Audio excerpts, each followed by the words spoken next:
Mas deixa eu então começar com o nosso primeiro momento. A gente hoje tem um médico que eu particularmente respeito muitíssimo, incansável em pesquisar a saúde de todos nós, que está trazendo um assunto muito propício para os dias atuais. Ele está lançando um livro que chama Ansiedade. Ele já lançou Antes que eu me esqueça e agora O Cérebro Ansioso. Um livro realmente especial que fala dos tratamentos, que aborda esse tema, mostrando todas as possibilidades. E de acordo com a Organização Mundial da Saúde, o Brasil tem a maior taxa de transtorno de ansiedade do mundo, gente, que atinge cerca de 10% dos brasileiros. Então, assim como outras doenças psicológicas, este também é um transtorno muito sério que merece ser discutido. Então, Dr. Leandro Teles vai nos ajudar a entender. Seja muito bem-vindo, é uma honra te receber aqui, viu? A honra é toda minha. Tava com saudade de você, a gente do programa. Também. Tava bom demorando. Conseguiu Vamos alinhar. sentar um pouquinho, senta o mais pertinho possível aqui de mim. E aí a gente já começa o nosso bate-papo. Quero te convidar para participar. Se você tem alguma dúvida, pode mandar no nosso WhatsApp, no 11 9 50 45 18 40. A gente fica com mania de falar 0 operadora, mas no WhatsApp não tem. É direto, né? 11 9. Tá mudando a cultura 50, agora, de 45, até do jeito de falar, né? É verdade. Doutor, deixa eu dar uma olhadinha no livro. Olha que maravilha. Esse é seu, trouxe de presente, a gente já está com pré-venda, o lançamento vai ser agora, quinta-feira, semana que vem, você é a nossa convidada, com a sua produção e seus telespectadores. Vai ser um evento aberto ao público, gratuito, aqui na Paulista, na Livraria Cultura, do Conjunto Nacional. É ótimo, lá que eu lancei o meu livro também, na Livraria Cultura, Conjunto Nacional. Que horas? Vai ser a partir das 6h30 da tarde, das 18h30, e vai até umas 11 horas da noite. É na quinta-feira, no dia 7/6. Eu vou. Quinta-feira que vem. Dia 7, eu estarei lá. Vá também, vá prestigiar. Vai ser uma noite bacana que a gente vai ter uma palestra sobre esse tema no tablado, vai ter os trovadores urbanos tocando música ao vivo, vão ter coquetel. Vai ser um evento aberto mesmo a todos. Então eu convido os seus telespectadores para fazer desse evento o evento deles também, para que eles possam estar juntos com a gente nessa noite. O Cérebro Ansioso. Olha lá, com dedicatória. A gente fez de propósito, né? Essa capa já bem visceral, essa capa vermelha. Parece que a gente combinou também no tom hoje, né? Não, hoje tá todo mundo aqui, a nossa equipe tá toda assim, no mesmo tom, tá muito legal. Depois eu mostro os bastidores para você. Bom, aqui fala de tudo, né, que tá relacionado a esse cérebro ansioso e eu vejo que tem várias vertentes, né? Hoje a ansiedade é um problema de saúde pública, Cláudia. Então hoje, você falou os números da Organização Mundial da Saúde, 10% da população com transtorno de ansiedade. Muita gente, mais de 18 milhões de acometidos, principalmente jovens. Mulheres têm o risco 2 vezes maior de ter um transtorno de ansiedade. Isso pode ser a base de outros transtornos. Quando a ansiedade, o gerenciamento emocional vai mal, o resto da vida também vai mal. Então é importante você reconhecer. Nesse livro a gente traz qual é o limite da normalidade, traz os sintomas mais comuns, físicos, psicológicos e cognitivos. Eu trago casos clínicos para a pessoa entender e também poder se situar. E, lógico, depois a gente fala um pouquinho sobre os determinantes e o que a pessoa pode fazer para mudar o estilo de vida, quais são os casos que precisam de remédio ou não, para a gente diminuir um pouquinho o preconceito e o estigma sobre esses transtornos. Né? Perfeito, mas aqui, enquanto a gente não lê o livro, eu, que tenho um cérebro um tanto quanto ansioso, já quero saber qual é o limite da normalidade. Primeira coisa é que a ansiedade é uma coisa que tem a ver com a própria natureza humana. Todo mundo tem ansiedade em algum momento. Diante de uma situação nova, de risco, a ansiedade é um mecanismo de defesa. O cérebro ele vai ficar mais tenso, vai focar a atenção naquele problema, a respiração pode ficar um pouco mais rápida, o coração bate mais forte. Então isso é plenamente normal. Só que tem que ter um alvo. Tem que ter um alvo, alguma coisa que está prestes a acontecer. Tem que ser um alvo real. E essa resposta ela tem que ser proporcional a esse alvo. Então, se eu tiver isso antes de uma entrevista de emprego, antes de uma prova, numa situação ameaçadora, antes do casamento, isso é normal, plenamente normal. Só que, às vezes, o sistema ele se desregula. Por overdose de informação, por dificuldade de repouso, por genética, às vezes tem pessoas que têm genética para isso, às vezes o sistema ele sai do controle e a pessoa começa a ter uma sensação de que algo vai acontecer ou uma pressão antecipatória, mesmo que não haja nenhum inimigo real. Então o limite da normalidade é quando a ansiedade passa de uma ferramenta e passa a ser um bloqueio. Quando aquela ansiedade que te paralisa, que você não consegue nem reconhecer qual é o inimigo, ou aquela pessoa que sofre muito antes da hora por inimigos fantasiosos, ou que sentem do nada o coração disparar, a respiração faltar, a mão congelar, ou que tem aqueles pensamentos intrusivos, repetitivos na cabeça que não quer ter, ou que está sempre preocupado com aquela versão catastrófica ou negativa do futuro, então é porque já passou do limite da normalidade. A ferramenta perdeu a sua proteção e começou a te atrapalhar. Então tem que buscar ajuda, psicólogo, clínico, psiquiatra, sem preconceito, porque você consegue reajustar quanto antes você buscar ajuda. Perfeito. Eu queria frisar essa palavra que ele usou, preconceito. Preconceito tem que ser sem preconceito mesmo, porque eu sempre falo isso no programa há muitos anos, a gente não pode separar o nosso corpo. O nosso joelho não é mais ou menos importante do que a nossa cabeça. Por que a gente vai no ortopedista e fica com preconceito de ir no psiquiatra? Por que a gente fala para um amigo normalmente que está tomando um remédio para pressão alta e fica super constrangido se alguém sabe que você está tomando um remédio psiquiátrico para ajustar um problema de ansiedade, um problema psíquico? Temos que vencer o preconceito, tá? Agora, antes da gente falar, porque eu queria depois que você falasse dos principais sintomas, você falou alguns, né? A nossa equipe foi pras ruas. Ah, legal. E aí, nessa, a gente já percebe um pouquinho quais são as dúvidas e eu acho que nas respostas a gente já vai ajudar muita gente a entender também. Nossa, vamos acompanhar então. Vamos então acompanhar essa rodada aí de perguntas. Um dia antes da prova ou da entrevista de emprego, eu costumo ficar um pouco nervoso. Isso pode ser ansiedade? Ótima pergunta, colocação, parece que ele estava até escutando a gente, né? Então, todo mundo tem ansiedade diante do novo, do inédito, daquilo que preocupa. E essa ansiedade é uma ansiedade do bem, é importante. Até no livro tem uma frase que eu cito assim: antes de alguma coisa importante, de executar algo grandioso, você tem que jantar com a ansiedade. Então, a ansiedade, ela faz parte desse pacote de enfrentamento. Agora, ela tem um limite. Se essa ansiedade só te der um frisson, uma sensação e te levar à concentração na hora da entrevista ou da prova, isso é bacana. Agora, se ela te bloquear, te der branco, te paralisar, ela é excessiva, ela passou do limite, ela é um problema. Então, todo mundo precisa se vigiar e ver se a sua ansiedade passou do ponto. Se ela começou a te bloquear e baixar o seu rendimento, é igual o sal, a pimenta, um pouquinho acende, ela te antecipa aquela parcela do estresse do bem. Mas se exagerar, se você derrubar um saleiro ou derrubar muita pimenta, ela vai contaminar e perturbar seu rendimento. Então ele deu um exemplo de uma ansiedade do bem, aquela que tem um alvo. Ele falou, no dia seguinte eu tenho uma entrevista de emprego. É importante ter essa ansiedade, curti-la e ela vai te ajudar. Mas se não tivesse esse alvo, se fosse algo que tivesse todo dia e se prejudicar o resultado, aí essa ansiedade é uma ansiedade doença, patologia. Aí precisa ser tratada. Aí precisa ser tratada para readequar o rendimento. Próxima pergunta. Tarde. Eu gostaria de saber se é verdade, se é correto afirmar que a ansiedade é uma doença que faz parte da vida moderna?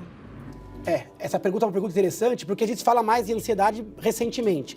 Isso, existe um viés, porque a ansiedade ela foi descrita da forma que a gente imagina lá agora nos últimos 30, 40 anos. Então é um diagnóstico moderno. Mas a gente tem descrições antigas.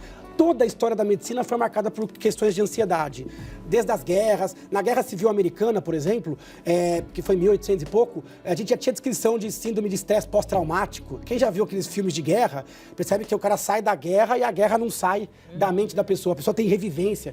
Hoje a gente chama de síndrome do estresse pós-traumático. Então a síndrome do pânico, que foi descrita mais recentemente, melhor descrita, ela já tinha descrições antigas com outros nomes.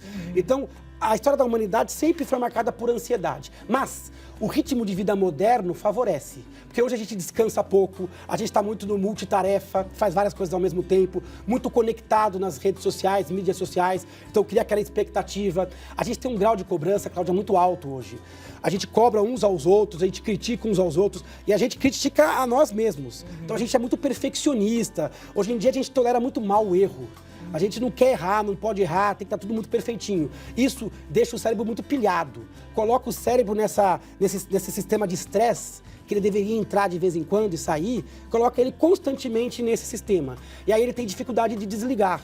Ele vai começar a ter esses bugzinhos, desse alarme que vai começar a disparar na hora errada. E aí vai surgir o transtorno de ansiedade. Então, o nosso ritmo moderno de vida, ele é favorável, ele é muito fértil para a ansiedade. Mas a ansiedade não é só fruto desse estilo. É fruto de genética, é fruto de história de vida, às vezes é uma história traumática, criação também, depende um pouco disso, e é fruto, por fim, desse nosso estilo de vida. Então, tem que olhar essas vertentes para entender por que alguém é ansioso e outro não. Ok, próxima pergunta. Meu nome é Maria José. Sou aposentada, tenho 70 anos. De vez em quando eu tenho umas tristezas, começo a chorar e fico com falta de ar. E vou ter que começar a tomar um medicamento, sim, para ansiedade. Mas a minha dúvida é se tem cura, se se eu vou voltar a ser como antes, que eu não vou precisar mais tomar esse remédio, porque eu tenho medo de ficar viciada em remédio. Pois é, as pessoas têm esse medo, né? Não quero tomar o remédio psiquiátrico porque isso pode viciar. É verdade isso? Primeiro, antes de respondê-la? Isso a grosso modo, bobagem. Isso faz parte um pouco desse preconceito da desinformação. A ignorância é o que traz o preconceito. A gente às vezes tem medo do tratamento, mas a gente devia ter medo da patologia. A ansiedade, uma da patologia, ela vicia, ela escraviza. Quanto mais ansiedade, mais medo você tem. Medo gera medo. E aí você vai começando a deixar de enfrentar porque está com receio. Tem pessoas que não entram num metrô, que não entram num ônibus lotado, que tem medo de falar em público. Então é interessante, a ansiedade, se não tratada, ela vai crescendo. Ela é um bichinho que você vai alimentando. Então tem que tomar cuidado. Com relação ao tratamento, ele é muito efetivo.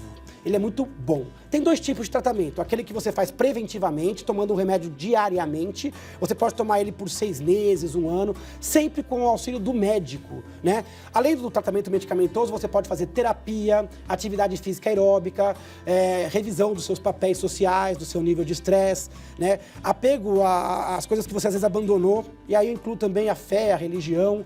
Então você tem que fazer várias coisas além do remédio. O único remédio que pode viciar, entre aspas, é o tarja preta, que às vezes é usado para abolir a crise de ansiedade. Então, às vezes a pessoa tem uma crise de pânico e aquele remédio acalma. Esse remédio, quando usado de forma muito excessiva, muito tempo, ele pode perder um pouco do efeito ou dar sintomas de abstinência quando você retira. Por isso que hoje, modernamente, a gente reserva esse tipo de remédio para pessoas que usam muito eventualmente ou só no começo do tratamento, nunca como tratamento de médio e longo prazo. Para isso, você tem outros remédios que não viciam. Ela mostrou uma coisa importante, a ansiedade não tem idade. 70 anos, começou com sintomas de tristeza sem motivo e tensão antecipatória. Talvez ela tenha um quadro depressivo associado e ela fez uma coisa que é muito importante, buscou ajuda. É uma doença democrática. Pega rico, pobre, preto, branco, jovem, até criança hoje em dia tem quadros de ansiedade. É importante você não ter preconceito com si e nem com o outro. Ajudar, se você reconhecer alguém com ansiedade, a levar para uma ajuda. Psicólogo, o próprio clínico, o próprio ginecologista. Hoje em dia, com 18 milhões de ansiosos, transtornos de ansiedade, não tem nem psiquiatra suficiente, né? Então tem que buscar a ajuda de um médico e ele vai saber encaminhar o caso com qualidade e até encaminhar para um psiquiatra em casos mais graves. Perfeito. Aprendemos então que tem que ser tratada, senão piora. E se tratada, melhora. E tratando precocemente, você pode usar o remédio por menos tempo. Então você consegue se livrar do remédio, que é um temor das pessoas. As pessoas falam assim, o remédio vai me transformar, o remédio vai fazer uma pessoa que eu não sou. Isso é mentira. Na verdade, quem faz você ser quem você não é a depressão, é a ansiedade, a doença que te transforma. O remédio tenta restabelecer. Lógico que existem remédios e remédios, tem efeitos colaterais, tem custo, mas como qualquer tratamento, a gente tem que tratar também o nosso cérebro. Ele também tem as suas insuficiências. Não é só o coração, o rim, a pele. O cérebro também tem a sua insuficiência emocional. Ele também pode adoecer por depressão, ansiedade. Se você pegar as 10 doenças mais incapacitantes do mundo, segundo a OMS, você vai ver que a depressão é a primeira, é a mais incapacitante. Mais que tuberculose, que o câncer, que o infarto. E a ansiedade é a 6ª colocada. E a enxaqueca é a 10ª. Então, de doenças que estão aí do pescoço para cima, no cérebro, a gente tem 3 entre as 10 doenças mais incapacitantes, que mais levam a pessoa à perda de dias de trabalho. Prestar atenção e tratar. Próxima pergunta. Eu gostaria de saber o que eu posso fazer para resolver a minha ansiedade, que é tão forte que eu não consigo viver só o dia de hoje. Eu vivo o dia de amanhã também, com muita preocupação, medo de tudo. Então, gostaria de saber se tem alguma solução para esse caso. Perfeito. A pergunta é excelente e ela colocou ali 2 sintomas clássicos da ansiedade. Vou falar, você até pediu para a gente citar os sintomas mais comuns, a gente vai dividir didaticamente em sintomas psicológicos, sintomas cognitivos, intelectuais e físicos. A ansiedade mexe com esses três grupos. Psiquicamente, a pessoa ansiosa, ela sofre antes da hora, sofre por antecipação, ela perde o contato com o presente e fica preocupada com alternativas. O cérebro do ansioso, ele não pensa muito em probabilidade, ele pensa em possibilidade. Se é possível algo dar errado, é o vai que, e se. Ele fica preso, gastando energia e sofrendo antes da hora, antes daquilo acontecer. Ele também tem uma lupa pro estresse. Às vezes um pequeno problema pro ansioso vira um grande problema, ele fica imerso naquele pensamento. Ele pode ficar irritado nas fases de descompensação, intolerante, às vezes meio pavio curto. Ele quer ter o controle, ele é meio controlador, meio perfeccionista, quer ter o controle das variáveis. Então ele sofre muito com esse estresse.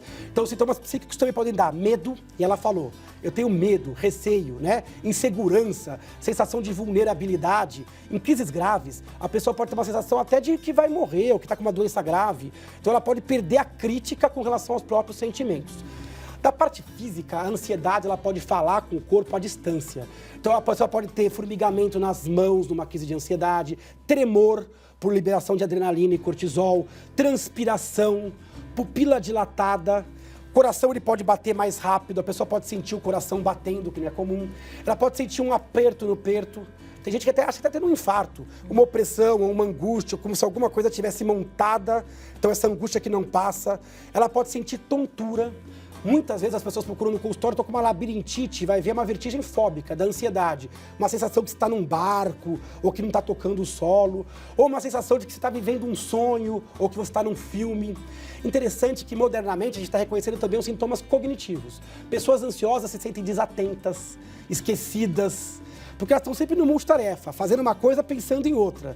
É sempre uma competição de estímulos. Elas têm uma tendência maior à compulsão, a comer errado, a se premiar de forma errada, podem dormir mal, podem ter baixo rendimento sexual. Então a ansiedade, ela fala à distância. Alteração gastrointestinal, diarreia, obstipação, problemas de pele e cabelo.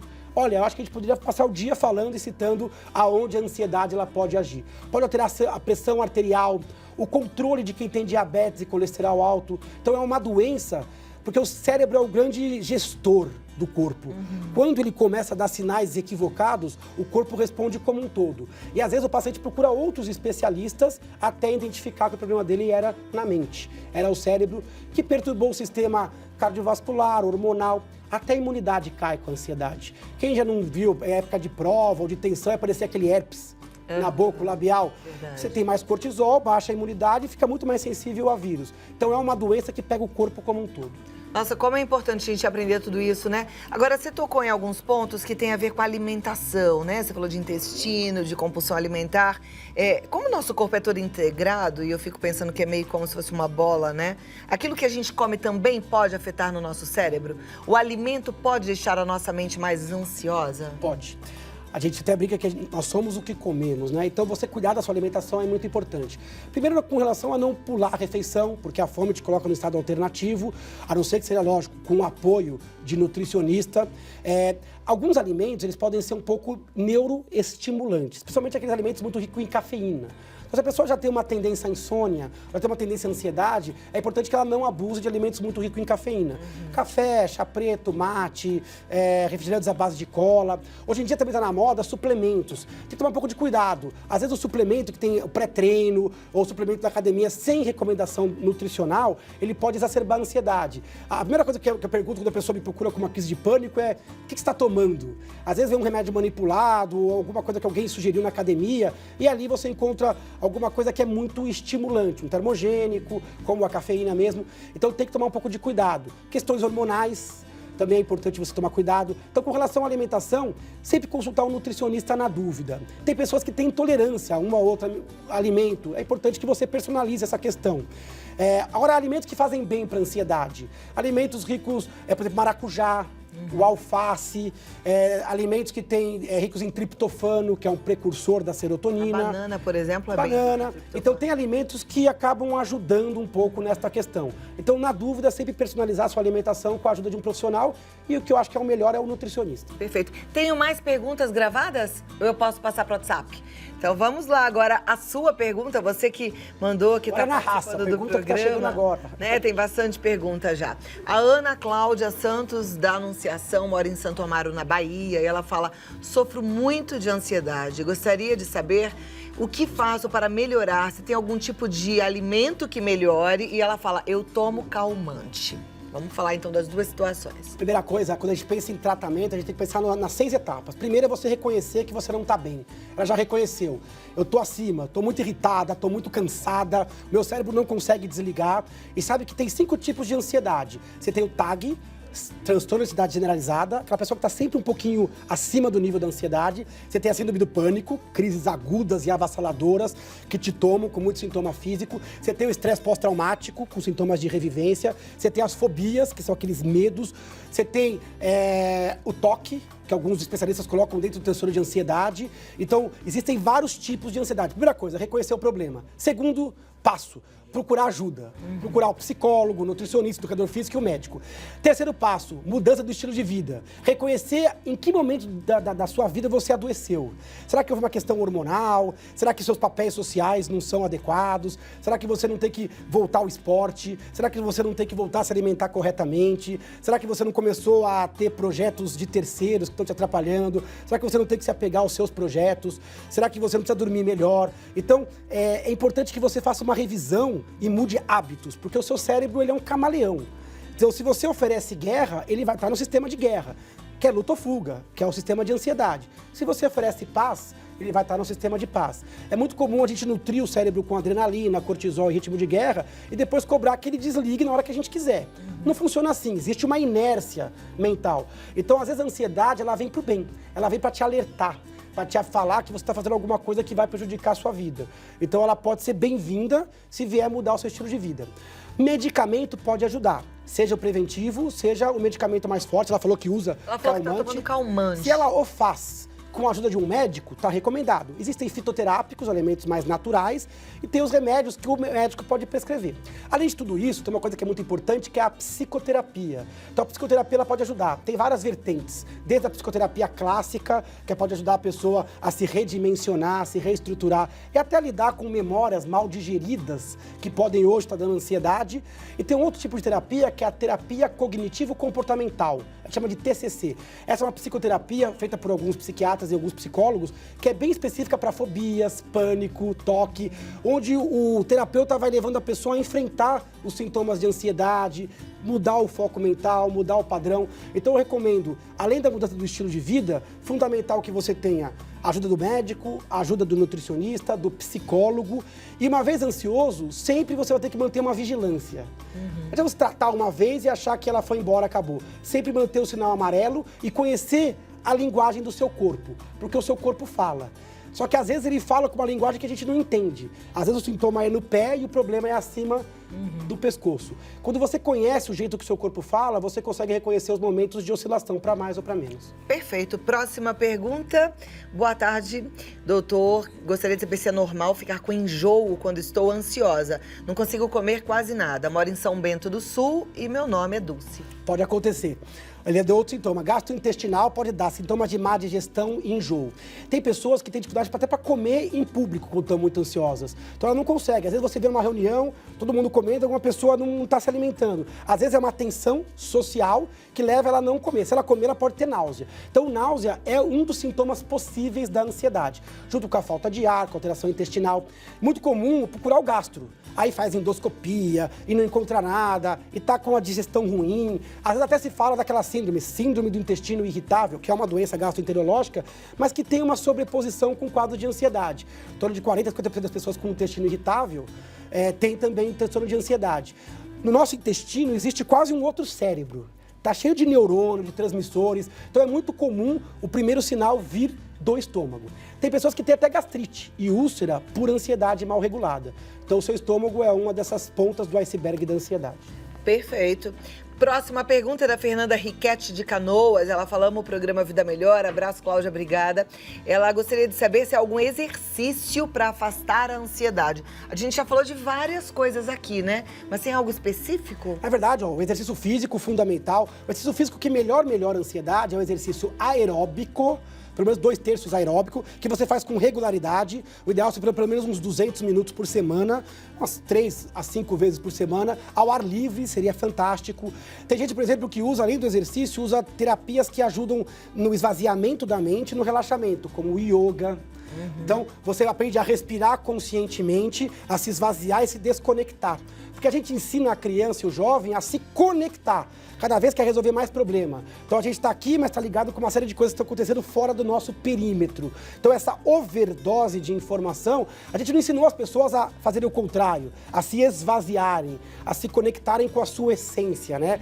As coisas chegam pra gente sempre com estresse, com cara de urgência, de emergência, tem que fazer para ontem, tem que fazer bem feito. Então a gente tem que começar a ensinar nossos filhos, nossos jovens, as pessoas que nos circulam, a esvaziar a mente. Tudo que ela fizer de contato com música, com yoga, com respiração consciente, com exercício aeróbico, vai melhorá-la.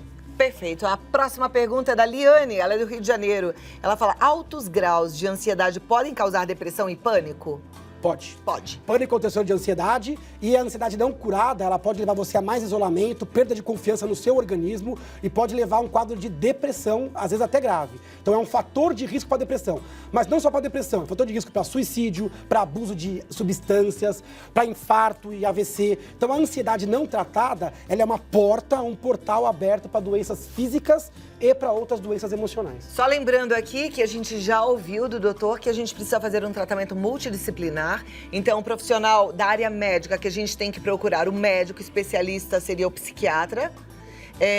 Aí podemos contar com a psicoterapia, exercício físico. São essas três pilares, é isso? Mudança do estilo de vida, com otimização do sono, redução do estresse, introdução de válvulas de escape. Mas você pontuou bem. Médico, a questão da psicoterapia e a questão do medicamento e da mudança do estilo de vida. Rosana de Vitória, eu não consigo me concentrar numa única coisa. Por exemplo, vejo TV, tô no computador, redes sociais, tudo ao mesmo tempo.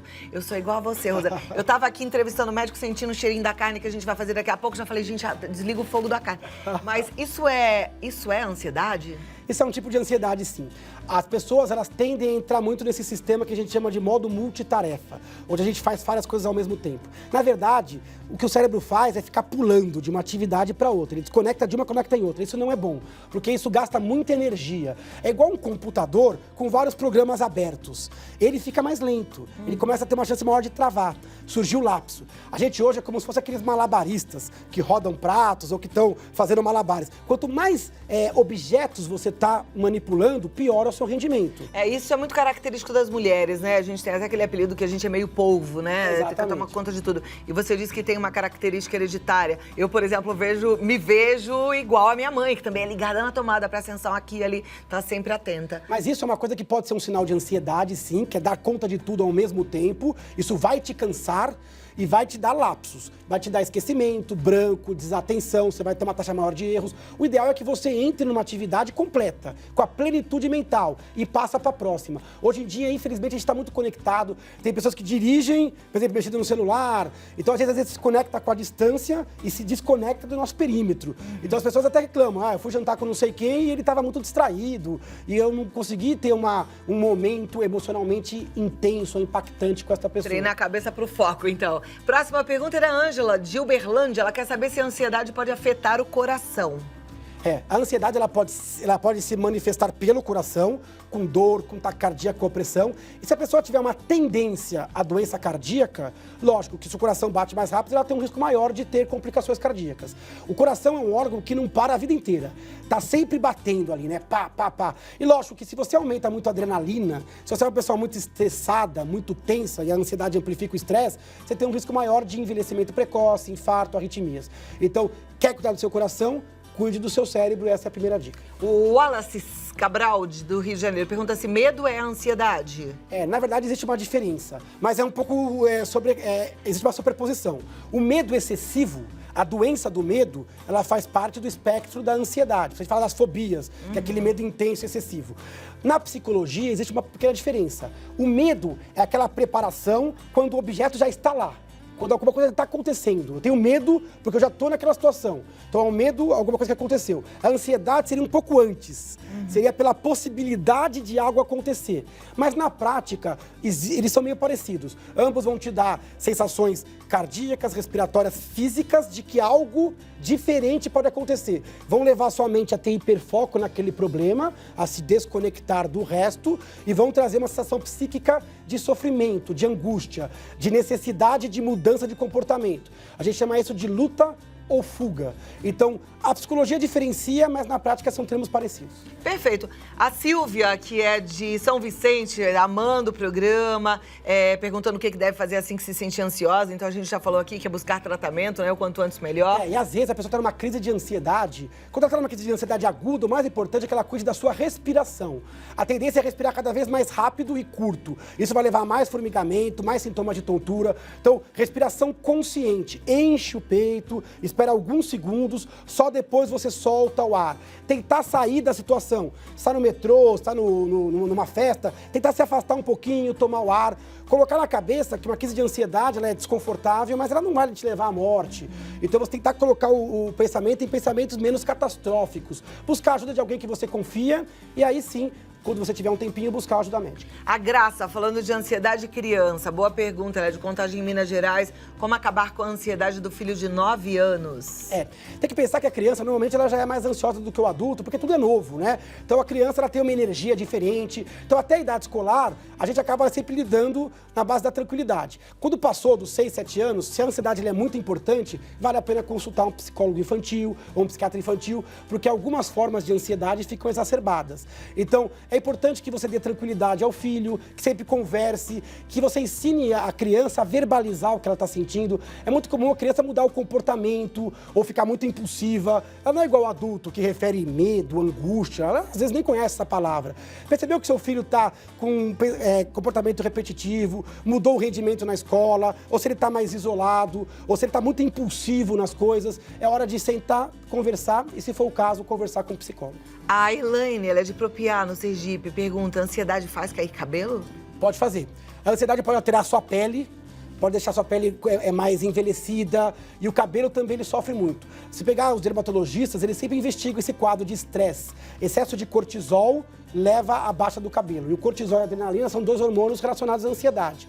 Então, além das outras causas, das causas genéticas, das substâncias, das causas hormonais, não pode perder esse espectro da doença ansiosa causando a queda de cabelo. Ai, aprendemos bastante, não foi? Então, acho que deve estar todo mundo com crise de ansiedade já pensando assim, preciso sair para procurar ajuda. Faça isso mesmo, quanto antes melhor. Doutor Leandro, muito obrigada. Não demore mais para voltar como demorou dessa vez, que ficou muito tempo sem vir aqui no programa, viu? Tava em abstinência já. A gente sente pra sua falta. quem quiser mais saber do tema, a gente compilou o material no livro, O Cérebro Ansioso, já está em pré-venda aí. Quem quiser curtir nosso lançamento, semana agora, quinta-feira, é só passar lá. Tem o site, né, leandroteles.com.br, lá também a gente tem alguns textos sobre ansiedade. E no Facebook, fanpage, Neurologista Leandro Teles. No Instagram, Neuroleandro Teles. Acabei de postar nossa foto lá. Ó, que joia! Então vai lá Ver a beleza da Cláudia. Até parece. Muito obrigada, viu? Foi ótimo, foi muito bom mesmo. Até a próxima, tudo de bom. E eu te encontro quinta-feira, dia 7, 6h30 no Conjunto Nacional. Sarinha, você tinha feito uma pergunta? Não consegui abrir? Qual que era? Como lidar com pessoas ansiosas, ó. Boa pergunta, hein? Boa pergunta. E aí? É difícil. E você tem que lidar, porque a pessoa ansiosa, ela funciona numa outra rotação. É muito comum ela estar com outro grau de expectativa. É muito comum a ansiedade até contagiar um pouco as pessoas que estão por perto, né? A primeira coisa é que você precisa verbalizar aquilo que te incomoda. E você tem que também ajudar aquela pessoa a organizar o pensamento, a tentar encaminhar o pensamento de uma forma um pouco mais natural. Quem tá vendo de fora percebe. Muita gente fala, pô, Leandro, eu percebo que você é ansioso. Olhando de fora, a gente tem outra crítica. E às vezes a pessoa tá tamborilando, tá se mexendo, tá atropelando as palavras e sequer tá percebendo. As pessoas falam, será que é indelicado falar? Não é. Vai lá e comenta. Sinto você um pouco ansioso, buscar ajuda, ajudá-la, mas para conviver você também precisa entrar um pouquinho na onda e respeitar que as pessoas são diferentes. E que cada um tem a sua rotina e seu jeito de conduzir a vida. Perfeito. Mas é sempre bom a gente colocar nossos limites também, né? Eu penso assim. Você falou de verbalizar, também gosto disso. Verbalizar. Tem coisas que passam do limite e nos prejudicam, né? Então, pense nos seus limites, proteja-se, toca a vida e vive feliz.